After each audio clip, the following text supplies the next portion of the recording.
Serine उसे उस नाम से ढूंढ रहा था जिसे सब जानते हैं, मंगी। उसके साथियों ने जानकारी के लिए रिश्वत तक नहीं मांगी, वो इसे मुफ्त में देकर बहुत खुश थे। उन्होंने उसे ये भी बताया कि वो रेशम का अपना खुद का बिजनेस शुरू करने का सपना देखती है। वहां से सेरिन को पता चला कि उनमें से एक ने उसे एक गाड़ी भी उधार दी थी, जिसे उसने कभी वापस नहीं किया। इस लड़की ने बेसिकली उस बेचारे आदमी को ठग लिया और उसे गायब हुए कुछ दिन हो चुके हैं। सेरिन को यह बात बहुत मजाकिया लगती है कि वो एक बड़ा बिजनेस खड़ा करना चाहती है, फिर भी वो हर बिजनेस के सबसे जरूरी उसूल यानी विश्वास को कुचल रही है।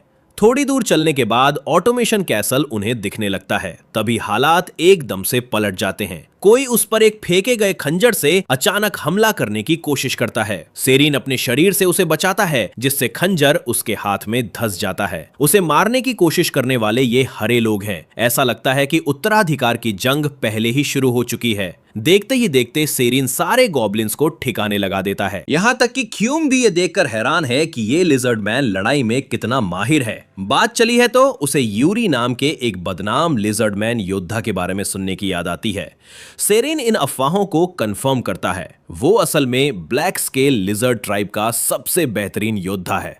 असल में उसने अपनी सारी तकनीकें यूरी से ही सीखी हैं। रही बात इलाज करने की कला सीखने की, तो वो उसने जाल से तब सीखी थी जब वो उसके नौकर के तौर पर काम कर रहा था। जोल ब्लैक स्केल ट्राइब के अंदरूनी मामलों की इंचार्ज होने के साथ साथ रॉक की पत्नी भी है। क्योंकि सेरिन उसकी देखरेख में था, तो इसमें कोई हैरानी की बात नहीं है कि वो एक टैलेंटेड इंसान है और उसने कुछ तरकीबें सीख ली हैं। इसके अलावा ये सच कि उसने यूरी से लड़ना सीखा है, ये समझाता है कि ट्राइब में उसकी इतनी अहमियत क्यों है। ये सच कि उसके जैसा कोई उसकी हिफाजत करने आया है, ये एक बहुत बड़ा गेम चेंजर हो सकता है। अचानक वो सेरिन को अपना रेशम सौंपते हुए देखकर शॉक रह जाती है। जाहिर सी बात है, उसे ये आइडिया पसंद नहीं आता, लेकिन चापलूसी करना बहुत जरूरी है। कुछ देर बाद वो आखिरकार ऑटोमेशन कैसल पहुंच जाते हैं, लेकिन उन्हें एहसास होता है कि दरवाजे बंद हैं। अधिकारी लोगों को अंदर जाने से रोक रहे हैं। क्यूंग एक मुसाफिर के पास जाती है और पूछती है कि दरवाजे क्यों बंद हैं। वो लोमड़ी वाला आदमी खास तौर पर उसे अंदर न जाने की चेतावनी देता है, खासकर इसलिए क्योंकि वो एक रेशम व्यापारी है। अगर वो अंदर चली भी जाती है तो उसे बाहर निकलने की इजाजत नहीं मिलेगी। ये तो बिना कहे ही समझ आ रहा है कि ऑटोमेशन कैसल में कुछ अंदरूनी मामले परेशानी पैदा कर रहे हैं। गुओ परिवार के घर में क्यूंग अपने बिजनेस पार्टनर गुओ जंग से मिलती है, जिसने उसे गाड़ी उधार दी थी। एहसानमंद होने के बजाय वो उसे एक खराब गाड़ी उधार देने के लिए उस पर भड़क रही है। हालांकि गुओ जंग मानता है कि ये उसकी खुद की गलती है। खैर, वो पूछता है कि क्या उसके सफर के दौरान कुछ खास हुआ। गाड़ी टकराने के अलावा क्यूंग उस जानलेवा हमले के बारे में बताती है, जिसमें वो किस्मत से इस लिजर्ड मैन की वजह से बच गई। सेरिन अपना इंट्रोडक्शन देता है और गुओजुन भी ऐसा ही करता है। वो जियो परिवार का लीडर है, जो ऑटोमेशन कैसल के 4 परिवारों में से एक है। सेरिन ये बताते हुए खुश होता है कि जिन गॉब्लिन्स ने मारने की कोशिश की थी, उन्होंने दावा किया था कि जो परिवार का इस घटना से कोई लेना देना नहीं था। जो परिवार का लीडर इस बात पर जोर देता है, ये कहते हुए कि उसका परिवार इतना नहीं गिरेगा। क्यूंग फिर उससे ऑटोमेशन कैसल में इतनी कड़ी निगरानी की वजह पूछती है। उसे पक्का यकीन है कि सिर्फ श्रापित चौथी बेटी पर हमला होने की वजह से कोई इतनी परवाह नहीं करेगा।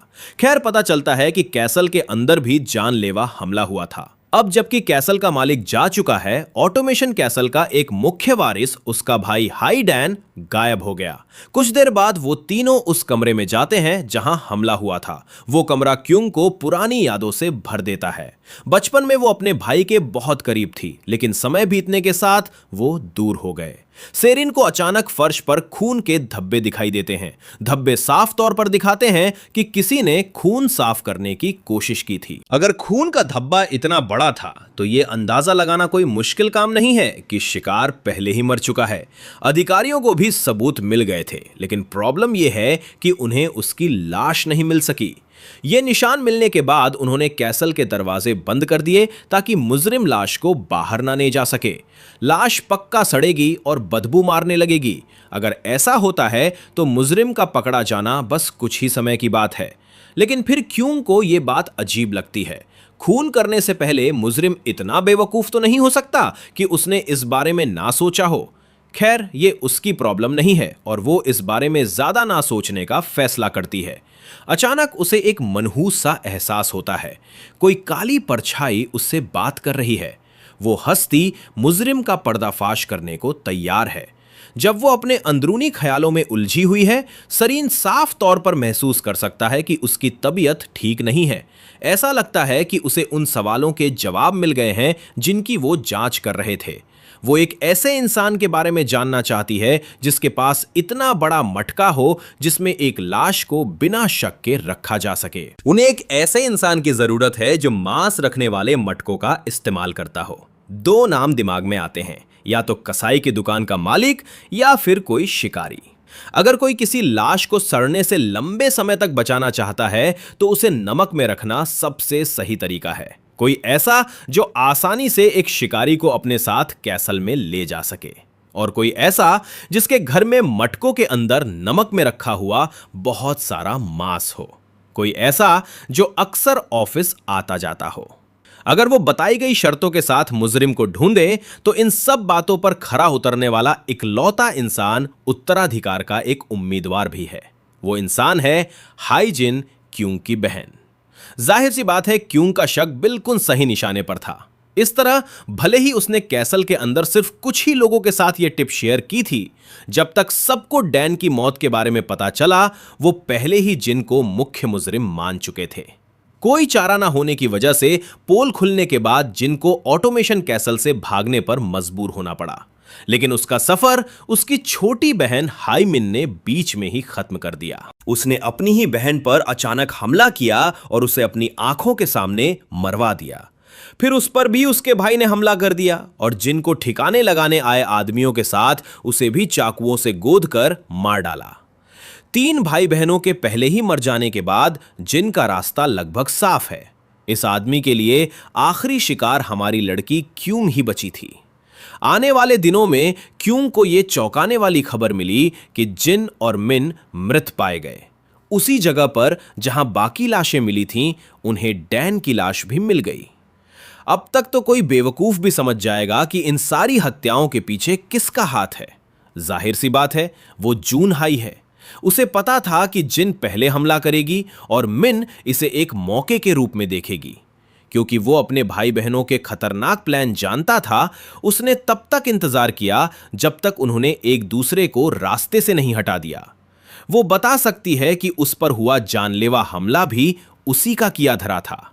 अगर सेरिन ने उसकी जान नहीं बचाई होती तो लोग इसे एक लूटपाट के अलावा और कुछ नहीं समझते। आखिरकार वो समय आ गया है जब क्यूंग सच में मुसीबत में है और वो इसका सामना करने के लिए पूरी तरह तैयार है। गाई जंग फिर उन्हें जियो कबीले की हाल ही में हुई मीटिंग के बारे में बताता है। हालांकि दूसरे परिवार जनहाई को सपोर्ट कर रहे हैं क्योंकि उसका पलड़ा भारी है, जियो कबीले ने उस पर दांव लगाने का फैसला किया है। वो लड़की इस एहसान के लिए दिल से शुक्रगुजार है। इस पर जंग साफ करता है कि वो अपने रिश्ते की वजह से उसका साथ नहीं दे रहे हैं, बल्कि ये एक सोच समझकर लिया गया फैसला है। पूरा जियो कबीला चाहता है कि वो जिंदा रहे। जाने से पहले वो अपनी पूरी कोशिश करने का वादा करती है। इस बार वो सच में जिंदा रहना और इस मुसीबत से बाहर निकलना चाहती है। आखिरकार कोई तो है जिसने उस जैसी पर अपना विश्वास जताया है और वो उन्हें निराश नहीं करना चाहती। आने वाले दिनों में क्यूंग एक बहुत ही गर्मा गर्म मीटिंग में है। जियो कबीले के लोग जनहाई के जानलेवा हमलों से बचने के बजाय उसे पूरी तरह से रास्ते से हटाना चाहते हैं। लेकिन फिर बात वही है कि ऐसा करना इतना आसान नहीं है। सांग कबीला और साउ कबीला दोनों ही उसकी तरफ है। वो इस उत्तराधिकार की जंग को तभी जीत सकते हैं जब वो कम से कम सू कबीले को अपनी तरफ कर लें। जब वो आपस में बहस कर रहे होते हैं, क्यूंग नोटिस करती है कि उसके सींग बहुत तेजी से बढ़ रहे हैं। वो आजकल इतनी तेजी से बढ़ रहे हैं कि वो उन्हें बार बार काटने की झंझट में नहीं पड़ना चाहती। अगर सेरिन को पता होता कि उन्हें काटने से खून निकलेगा तो वो उसे कोशिश भी नहीं करने देता। खैर, वो कुल मिलाकर अपने मौजूदा हालात के बारे में सोचती है। एक हफ्ते पहले वो बस रेशम का कुछ बिजनेस करने के लिए इधर उधर भाग रही थी। अब वो किसी तरह यहां उत्तराधिकार के लिए लड़ने में फंस गई है। और तभी एक रिपोर्टर दौड़ता हुआ आकर ऑटोमेशन कैसल के मालिक के जल्दी आने की खबर देता है। ऐसा अंदाजा है कि वो शायद कल सुबह तक पहुंच जाएगा। एक मैसेज ये भी है कि स्काउट्स सिर्फ क्यूंग तक ही पहुंचना चाहते थे। जैसे ही वो उसे मजेदार डिटेल्स फुसफुसाकर बताने के लिए करीब झुकता है, हमें एहसास होता है कि ये कमीना भी एक हत्यारा है। लेकिन क्यूंग के बॉडीगार्ड्स जल्दी ही उसे ठिकाने लगा देते हैं।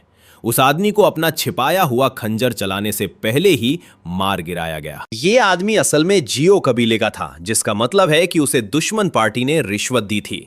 ये सोचना कि वो अपने आसपास के लोगों पर भी भरोसा नहीं कर सकते, हालात को और भी बदतर बना देता है। हालात को और भी खराब करने के लिए बाहर एक बहुत बड़ी लड़ाई शुरू हो गई है। जून हाई ऑटोमेशन कैसल के मालिक के आने से पहले उसे रास्ते से हटाने पर तुला हुआ है, इसीलिए उसे हालात बिगड़ने से पहले भागने के लिए कहा जाता है।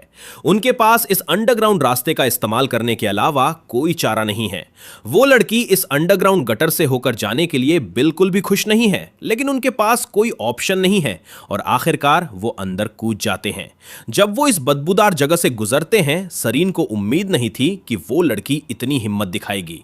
जाहिर सी बात है, वो दावा करती है कि उसे पहले भी टॉयलेट के गड्ढों में गिरने का फर्स्ट हैंड एक्सपीरियंस है।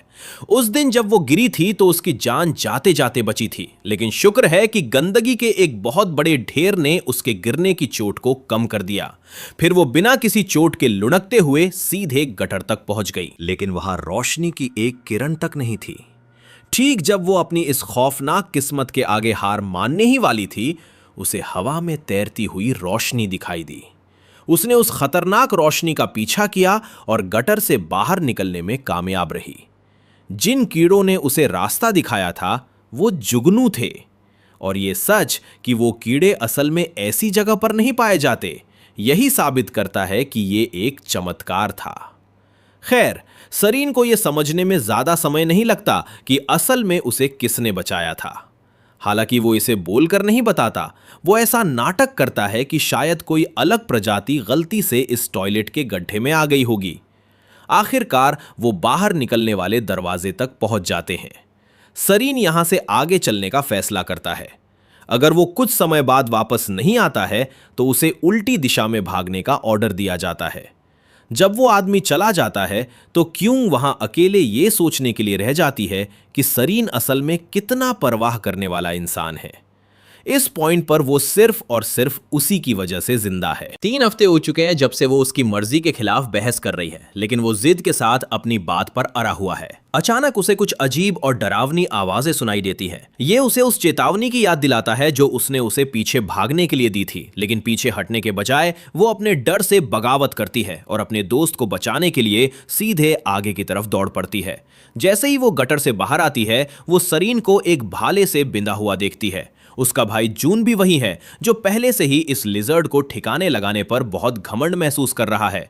हालांकि सरीन घायल होने के बावजूद अपनी कोई भी कमजोरी दिखाने से इनकार कर देता है। जून को वो लिजर्ड अपनी इस जिद के लिए काफी निडर लगता है। वो अपने गुंडे को उस लिजर्ड को इग्नोर करके क्यूंग को ठिकाने लगाने का ऑर्डर देता है, लेकिन सरीन ऐसा नहीं होने देने वाला। वो आगे झपटता है और उन परेशान करने वाले इंसानों को दाएं बाएं मार मार कर गिराने लगता है। अपनी पीठ में धसे हुए भाले को तोड़ने के बाद वो गलत फैसला लेने के लिए उस पर अपनी भड़ास निकालता है।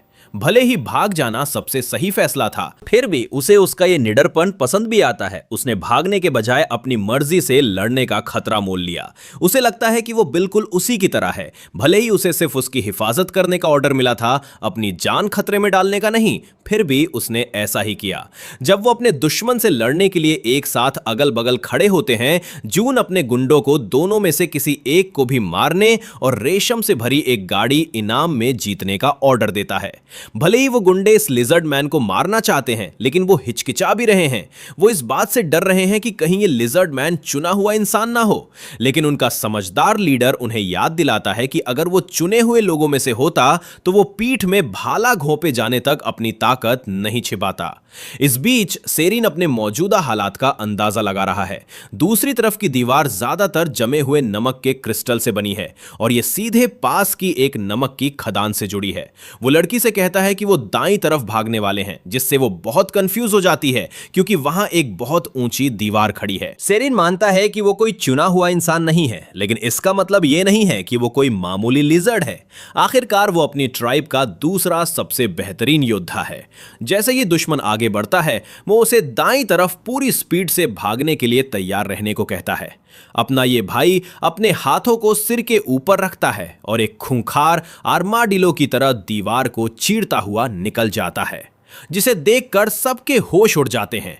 उन्हें भागते हुए देखकर जून अपने गुंडों पर उनका पीछा करने के लिए चिल्लाता है। भले ही हमारी ये जोड़ी सामने खड़े खतरे से बच निकली है, सेरिन का बहुत खून बह रहा है, जिससे उसका भागना मुश्किल हो रहा है।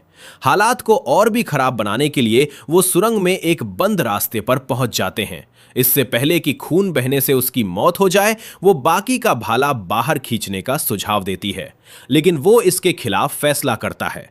अगर वो अभी इसे बाहर निकालता है तो उसका खून बेकाबू होकर बहने लगेगा। अचानक ह्यूम रोने लगती है। सेरिन ये देखकर हैरान रह जाता है, इसलिए नहीं कि वो उसे रोता देखकर शौक है, बल्कि इसलिए क्योंकि वो खुश है कि वो उसके लिए आंसू बहा रही है। वो लड़की अपने आसपास के लोगों के लिए बदकिस्मती लाने के लिए खुद को कोसती है और वो इसके लिए अपने श्राप को जिम्मेदार मानती है। हालांकि सेरिन ऐसा नहीं सोचता। वो उसे उन ढेरों जानलेवा खतरों की याद दिलाता है जिनका उन्होंने पिछले 3 हफ्तों में सामना किया है। इन सब के बावजूद उसने हर मुसीबत को पार किया है और जिंदा बची है। आमतौर पर लोग इसे अच्छी किस्मत कहेंगे। यही वो पल है जो उसके लिए सब कुछ बदल देता है। सच में अपने हालात को लेकर उसका नजरिया बदल जाता है, जो उसे यह मानने पर मजबूर कर देता है कि उसे वाकई अच्छी किस्मत का आशीर्वाद मिला है। सेरिन को वो पहली बार याद आती है जब वो मिले थे। वो उस दिन रेशम वापस लाने के लिए चट्टान से नीचे गया था। ऐसा करते हुए उसने गाड़ी के बारे में कुछ अजीब नोटिस किया था।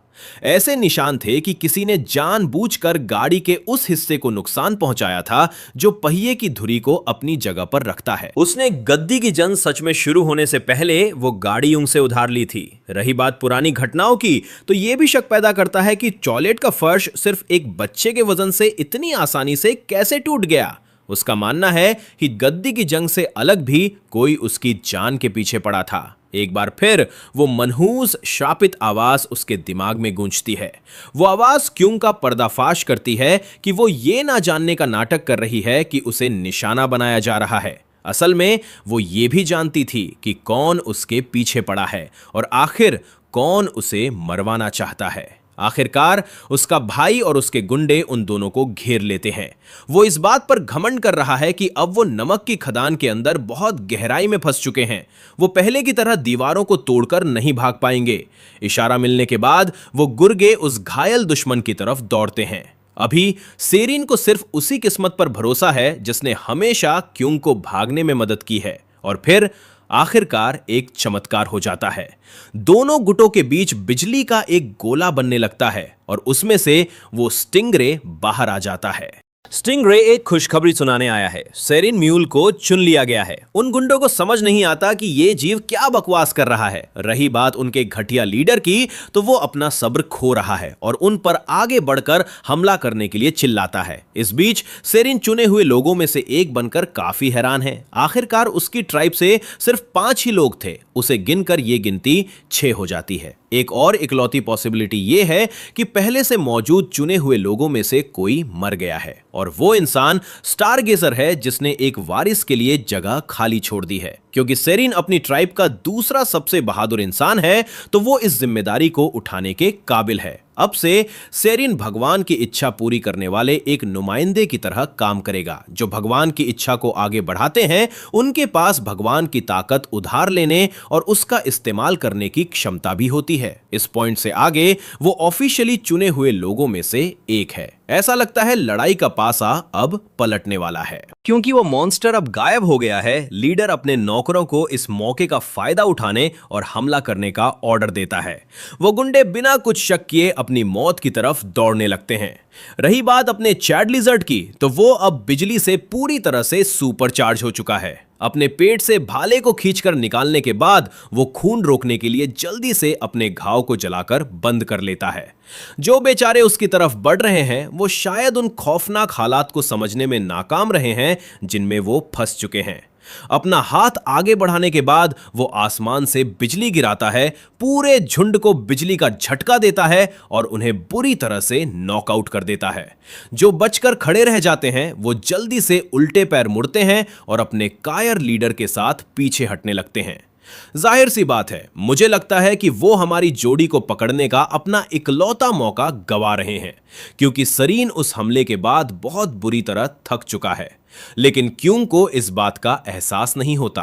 इस ताकत के इतने खतरनाक हमले को देखते हुए ब्लैक स्केल ट्राइब उस कटे हुए कानों वाली ट्राइब से क्यों नहीं लड़ती? ऐसा लगता है कि सरीन को इसकी वजह पता है। इस ताकत की कुछ कमियां भी है जो इस्तेमाल करने वाले को इसका अंधाधुंध फायदा उठाने से रोकती हैं।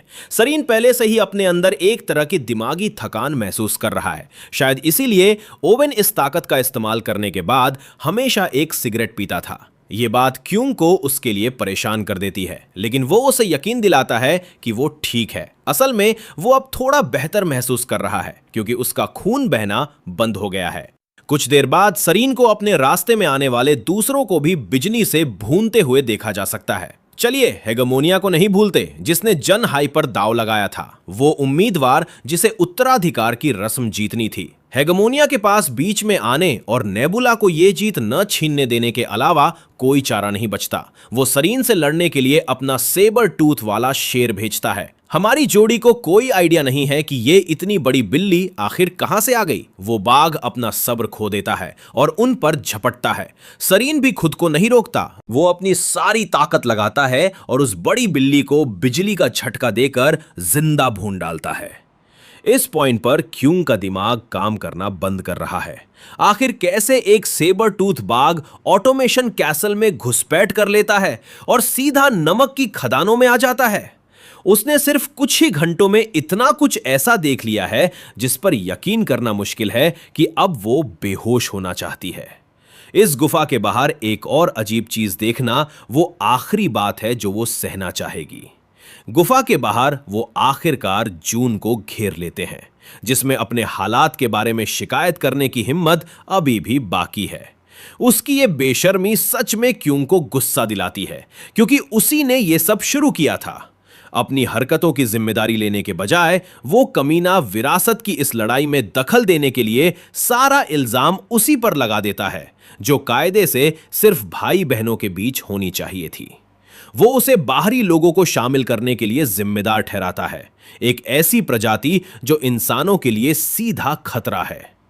हमारी जोड़ी के पीछे छिपे हुए आदमी अचानक हमला कर देते हैं, बस फालतू में कटकर मरने के लिए। जून को अपनी बेवकूफ आंखों पर यकीन नहीं हो रहा है। ये लिजर्ड मैन जितनी कमाल की ताकत और स्टेमिना दिखा रहा है वो समझ से बाहर है, खासकर ये देखते हुए कि खून बहने की वजह से उसे बहुत पहले ही थकान से गिर जाना चाहिए था। आखिरकार हमारी लड़की अपने इस दोगले भाई पर पलटकर भड़कती है। वही वो इंसान है जो ऑटोमेशन कैसल के विकास के लिए सबसे बड़ा खतरा है। ऑटोमेशन कैसल एक ऐसी जगह है जो व्यापार से चलती है, लेकिन आसपास की ताकतों के साथ शामिल ना होकर वो जानबूझकर खुद को अलग थलग कर रहे हैं। उस वजह से ऑटोमेशन कैसल का दबदबा कम हो सकता है और आसपास की वो ताकतें जिनके इरादे बुरे हैं वो कैसल पर कब्जा करने के लिए हमला कर सकती हैं। अगर उसका भाई थोड़ा और समझदार होता तो वो ऐसे बेवकूफी भरे फैसले नहीं लेता। वहीं दूसरी तरफ वो अपने बाकी भाई बहनों की तरह बेवकूफ और मंदबुद्धि नहीं है। उसके अंदर ऑटोमेशन कैसल के लिए कुछ बहुत बड़ा करने की चाहत है। स्वार्थी होने के बजाय ऐसा लगता है कि उसकी बातों का इस घटिया इंसान पर कोई असर नहीं हो रहा है। वो कहता है कि उसने कभी उसे अपनी बहन माना ही नहीं। इसी बात के साथ वो अपना पंखा खोलता है, जो साफ इशारा करता है कि ये बंदा कुछ गड़बड़ करने वाला है। शायद ये किसी तरह का इशारा है। उसे शक है कि इस इशारे का मतलब उनके सामने वाले गोदाम में कहीं छिपे हुए एक हत्यारे को सावधान करना है। खैर, सच में उनकी तरफ एक तीर आ रहा है, क्योंकि वो मनहूस परछाई उसे इसके बारे में आगाह कर देती है। वो परछाई ये बिल्कुल साफ कर देती है कि वो जल्द ही मरने वाले हैं।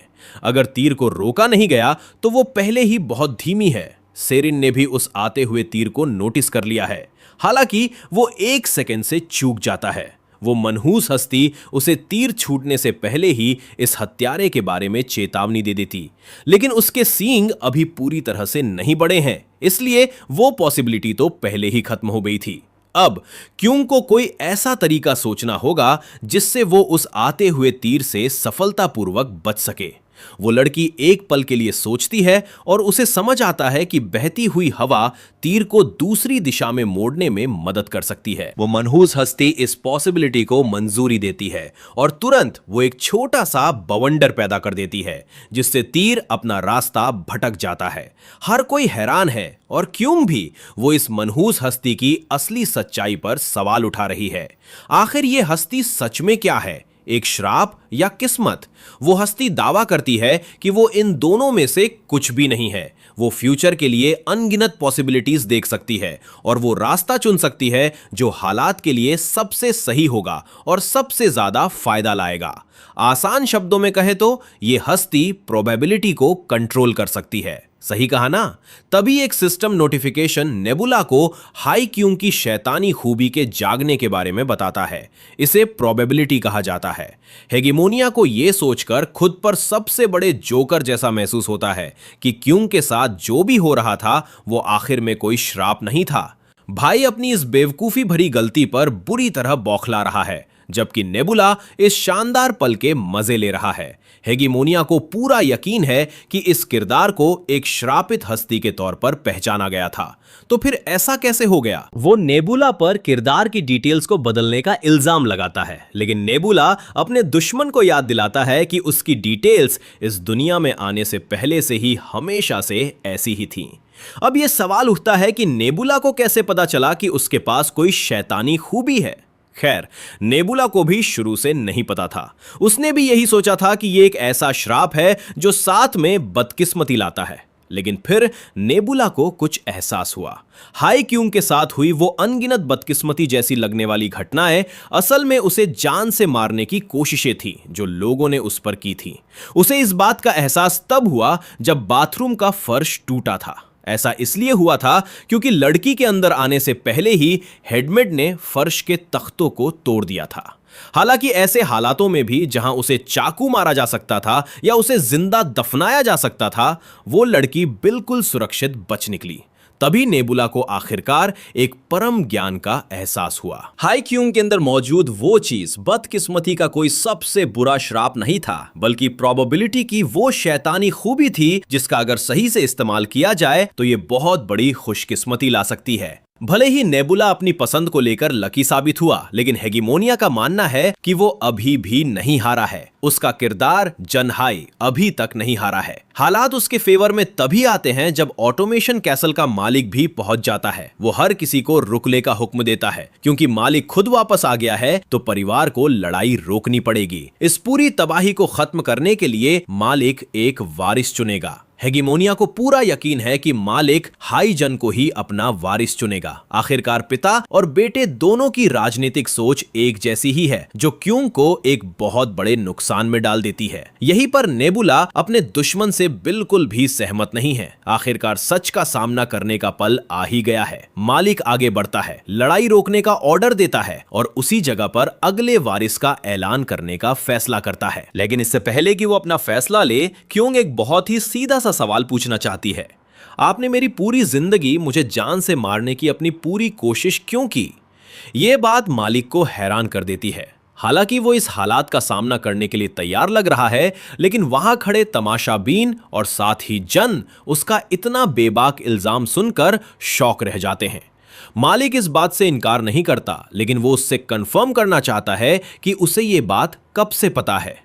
वो लड़की दावा करती है कि उसे इस बारे में बहुत पहले से पता था। उसने बस इस बारे में ना सोचने का फैसला किया और इसे नजरअंदाज कर दिया। वो बस कभी इस बात पर यकीन नहीं करना चाहती थी। सच तो यह है कि उसे जान से मारने की कोशिश करने की वजह यह थी कि उसे जन्म देते समय उसकी मां चल बसी थी। वो ये भी जानती है कि उसने जानबूझकर उसके नाम पर श्रापित होने का दाग लगाया, एक ऐसा झूठ जो उसने खुद गढ़ा था।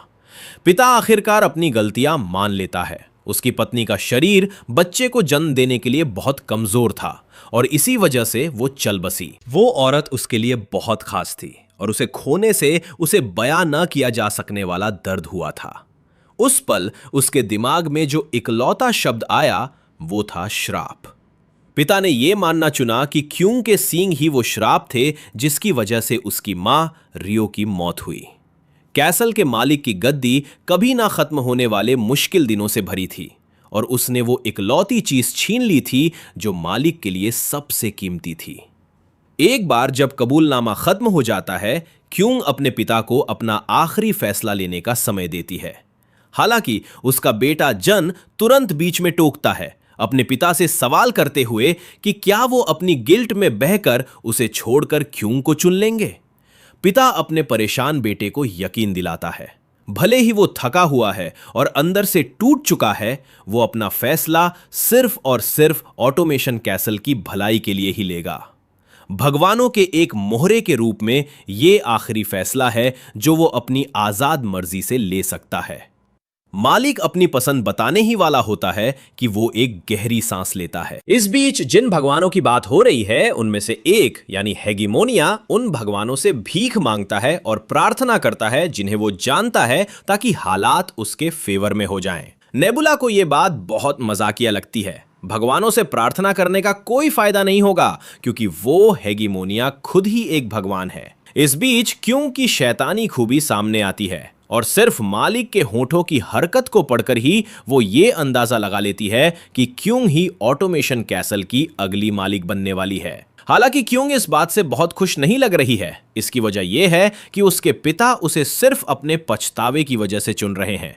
भले ही उन्हें इस बात का एहसास न हो, लेकिन अगर उसे चुना जाता है तो ये अफवाहें फैलने में ज्यादा समय नहीं लगेगा कि मालिक ने तरस खाकर अपनी गद्दी अपनी बेटी को दे दी। जन इन अफवाहों को और भी ज्यादा हवा देगा। ये चीज उसे खुद पर शक करने पर मजबूर कर देगी, ये मानते हुए कि उसे सिर्फ उसकी किस्मत की वजह से चुना गया था, न कि उसकी काबिलियत की वजह से। इसलिए ऑटोमेशन कैसल के 4 परिवार उसे अपना लीडर मानने से इनकार कर देंगे और कैसल के मालिक की जो गद्दी उसे मिलेगी वो भी खतरे में पड़ जाएगी। इस बात को ध्यान में रखते हुए वो शैतानी खूबी के सामने जिद करती है कि वो अपने पिता के वारिस के तौर पर नहीं चुनी जाना चाहती। वो उस गद्दी को अपने दम पर हासिल करना चाहती है। इसलिए इससे पहले कि उसके पिता उसे अगला मालिक बनाए, वो बीच में टोकती है और ऑटोमेशन कैसल का मालिक बनने की अपनी इच्छा का ऐलान करती है। उसका यह कॉन्फिडेंस से भरा ऐलान हर किसी को, खासकर उसके कमीने भाई को हैरान कर देता है। आप देखिए, सीधे मालिक से ही मालिक की गद्दी मांगना बगावत माना जाएगा और उसकी अथॉरिटी के लिए सीधा खतरा होगा। बिल्कुल इसीलिए हर कोई ये सोच रहा है कि आखिर उसमें सारे सैनिकों के सामने उसकी अथॉरिटी पर सवाल उठाने और उसे धमकी देने की हिम्मत कहां से आई। अपने आसपास के हर इंसान को उनकी औकात याद दिलाने के लिए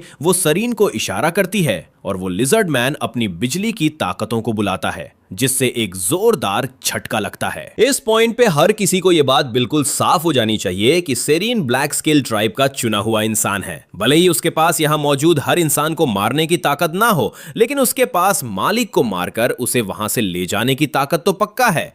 हालांकि जेन अपने पिता को यह समझाने की कोशिश करता है कि वो बस एक खोखली धमकी दे रहे हैं। वो लिजर्ड मैन पहले से ही चोटिल और बुरी तरह घायल है, उसमें उनके आदमियों के खिलाफ टिकने की ताकत नहीं है। लेकिन पिता कुछ और ही सोचता है। जब वो ब्लैक स्केल ट्राइब से मिलने गया था तो वो पहले ही चुने हुए इंसान की ताकत देख चुका था। एक बात तो तय है, उसे पक्का यकीन है कि रॉक कोई ऐसा इंसान नहीं है जिससे उन्हें पंगा लेना चाहिए। मालिक अपने हालातों को समझता है। रॉकर भगवानों का एक मोहरा है, बोर्ड पर रखा एक ऐसा पत्थर जिसका काम एक डर बनाए रखना है, ये पक्का करना कि ऑटोमेशन कैसल का मालिक कोई बेवकूफी भरे फैसले ना ले। खैर, वो उसे चेतावनी देता है कि अगर ऑटोमेशन कैसल का मालिक अपना वारिस चुने बिना मर जाता है तो ऑटोमेशन कैसल के परिवार अपने ही परिवारों में से किसी को अगला वारिस चुन लेंगे, जिसका मतलब है कि उसका कोई चांस नहीं बचेगा। जाहिर सी बात है कि उनको हालात का पता है और वो इसके लिए तैयार है। अगर ऐसा होता है तो वो बस ब्लैक स्केल ट्राइब से थोड़ी सी मदद लेगी और कैसल से उस हर इंसान को बाहर निकाल फेंकेगी जो उसके खिलाफ खड़े होने की हिम्मत करेगा। वो कमीना भाई उसके शब्दों का इस्तेमाल उस पर चिल्लाने के लिए करता है, उसे बुरे इरादों वाला कचरा कहता है। इस पॉइंट पर ऑटोमेशन कैसल का मालिक जानता है कि उसे क्या करना है। वो आगे बढ़ता है और ऑफिशियली अपनी गद्दी क्यूंग को सौंप देता है। जैसी उम्मीद थी वो कमीना भाई पूरी तरह से हार मानकर नीचे बैठ जाता है। उसके घुटनों ने पूरी ताकत खो दी है। कुछ दिन बीत जाते हैं और ऑटोमेशन कैसल पहले से कहीं ज्यादा जिंदा दिल हो गया है, जिसकी लोकल इकोनॉमी में बहुत तेजी से उछाल देखा जा रहा है। हर कोई इसका सारा क्रेडिट उत्तराधिकार के लिए हुई उस लड़ाई को देता है। यह आर्थिक बदलाव और फ्यूचर की ग्रोथ बहुत ही शानदार है, जहां ज्यादा से ज्यादा व्यापारी इस जगह का दौरा कर रहे हैं। अलग अलग प्रजातियों और समाज के अलग अलग हिस्सों के लोग यहां आ रहे हैं। ऑटोमेशन कैसल की इस ग्रोथ को देखते हुए वो 4 अहम परिवार एकदम शांत हैं। ये साफ तौर पर दिखाता है कि वो नए मालिक के इन बड़े फैसलों के खिलाफ कोई बगावत नहीं कर रहे हैं। बिना किसी हैरानी के जन बाहर ये सारी अच्छी अफवाहें सुन रहा है जो नए ऑटोमेशन कैसल की मालिक द्वारा लाए गए पॉजिटिव बदलावों के बारे में फैल रही हैं। वो कमीना भाई होने के नाते जो हार गया था वो इस बात को हजम नहीं कर पाता और रात के समय कैसल से चुपके से भागने का फैसला करता है। वो अपना घर छोड़ने और प्रभाव और ताकत बढ़ाने के लिए कोई और जगह ढूंढने का प्लान बनाता है, ये पक्का करते हुए कि वो एक बड़े धमाके के साथ वापस लौटेगा। जैसे ही वो निकलने वाला होता है, सेरिन वहां आ जाता है और उस आदमी के भागने में रुकावट डालता है। वो कुछ देर तक बहस करते हैं और फिर जन अपने रास्ते जाने लगता है, क्योंकि उसे दूसरों को यह बताने की कोई जरूरत नहीं है कि वो कहां जा रहा है। तो दोस्तों, आज का ये धमाकेदार एपिसोड यहीं पर खत्म होता है। तो वीडियो को अभी के अभी लाइक कर दो, अपने सारे दोस्तों के साथ शेयर कर दो और कमेंट सेक्शन में नेक्स्ट पार्ट लिखकर पूरी तरह से आग लगा दो। अगर चैनल पर नए हो तो सब्सक्राइब करके बेल आइकन जरूर दबा लेना। सभी लोग अपना ध्यान रखें। मिलते हैं इसके अगले धमाकेदार एपिसोड में। Bye bye.